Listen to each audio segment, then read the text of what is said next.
बारामतीमध्ये अत्यंत दुःखद घटना घडली।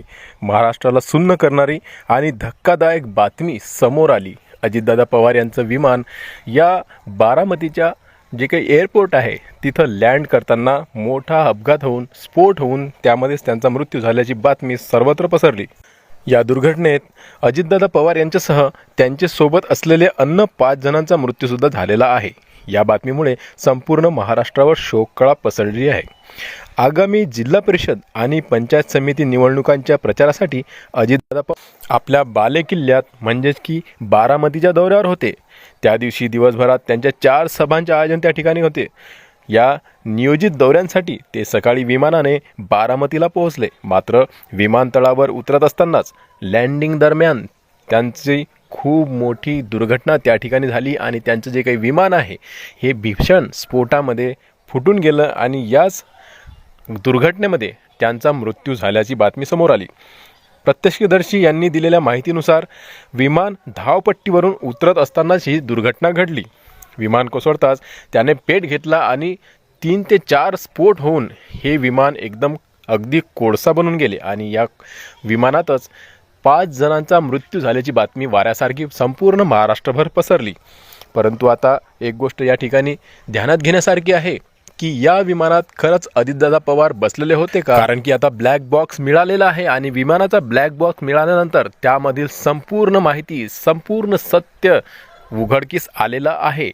या विमानामध्ये अजितदादा पवार बसलेच नव्हते असं काहींचं म्हणणं आहे। पुढे याबद्दल मी तुम्हाला सांगणार आहे। त्या अगोदर मी सांगू इच्छितो की नागरी विमान वाहतूक महासंचालनालयाने दिलेल्या प्राथमिक माहितीनुसार बारामती येथे झालेले विमानाचा अपघात अत्यंत भीषण होता।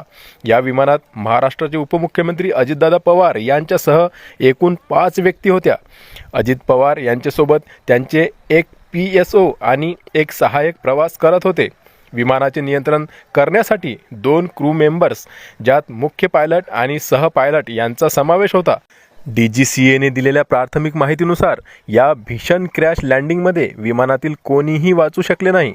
विमानातील 5ही जणांचा या दुर्घटनेत मृत्यू झाल्याचं सांगण्यात आलं आहे। उपमुख्यमंत्री अजित पवार, विदीप जाधव, पिंकी माळी, कॅप्टन सुमित कपूर, कॅप्टन शांभवी पाठक अशी मृतांची नावे समोर आलेली आहेत। मग आता अजितदादा पवार यांच्यासारखा ताकदीचा नेता अशा प्रकारे अपघाती निधन झाल्यामुळे राज्याच्या राजकारणात खूप मोठी पोकळी निर्माण झाली आहे। ही बातमी वाऱ्यासारखी पसरताच बारामतीसह संपूर्ण महाराष्ट्रात शोक व्यक्त केला जात आहे। राष्ट्रवादी काँग्रेससह सर्वच राजकीय पक्षांच्या नेत्यांनी या घटनेवर तीव्र दुःख व्यक्त केले आहे। तसेच जे काही अजितदादा पवार यांचे सहकारी, पदाधिकारी, कर्मचारी किंवा त्यांचे चाहणारे लाडके नागरिक संपूर्ण महाराष्ट्रातील यांना तर एक प्रकारे खूप मोठं संकटच त्यांच्यावर पडलेलं होतं। खूप मोठा दुःखाची काळ त्यांच्यावर आली होती। जो तो म्हणत होता की असं हे घडलंच नाही आहे, त्या विमानात अजितदादा पवार नव्हतेच। काही जणांचा तर यावर विश्वासच बसत नव्हता। ही बातमी काही जण तर खोटी असल्याचं सांगत होते, कारण की ज्या विमानातून अजितदादा पवार यांनी प्रवास केला आणि ते अचानक प्रकारे दुर्घटनाग्रस्त झालं, अशा बातमींवर महाराष्ट्रातील जवळपास 40 ते 50% लोकांनी विश्वासच केला नाही।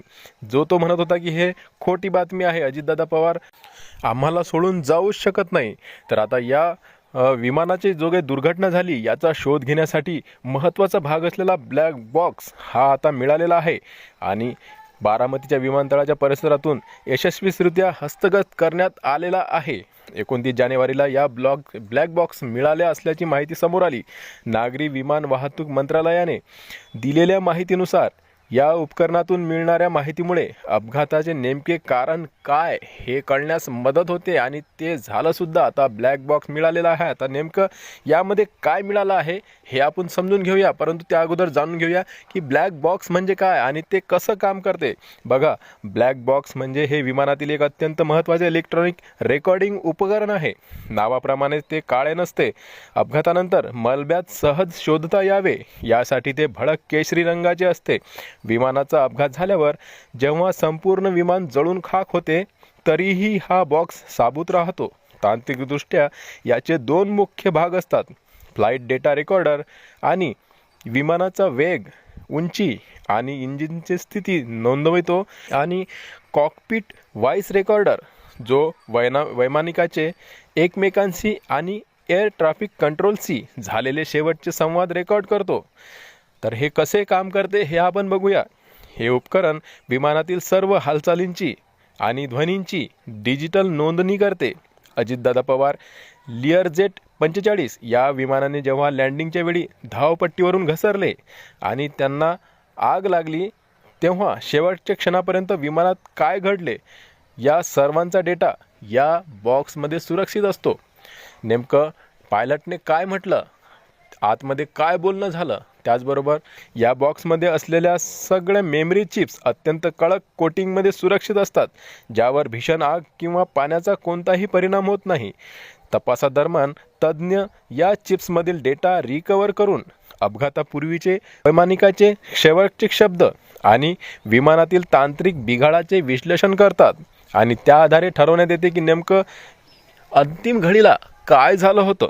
बारामतीमध्ये सापडलेल्या या ब्लॅक बॉक्सला आता पुढील विश्लेषणासाठी दिल्लीतील विमान अपघात तपास ब्युरो AAIB आणि मुंबईतील DGCAकडे सोपवण्यात आला आहे.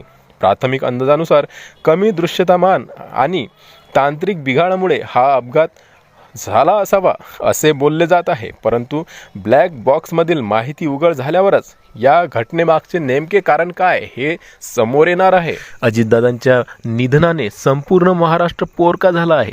बुधवारी झालेल्या भीषण विमान अपघातात नेमकं काय घडलं होतं, अजितदादांचा प्रवासाचा प्लॅन काय होता, याबद्दल गेल्या 27 वर्षापासून त्यांचे सावलीसारखे सोबती असलेले ड्रायव्हर शामराव मनवे यांनी अत्यंत भावनिक खुलासा केला आहे.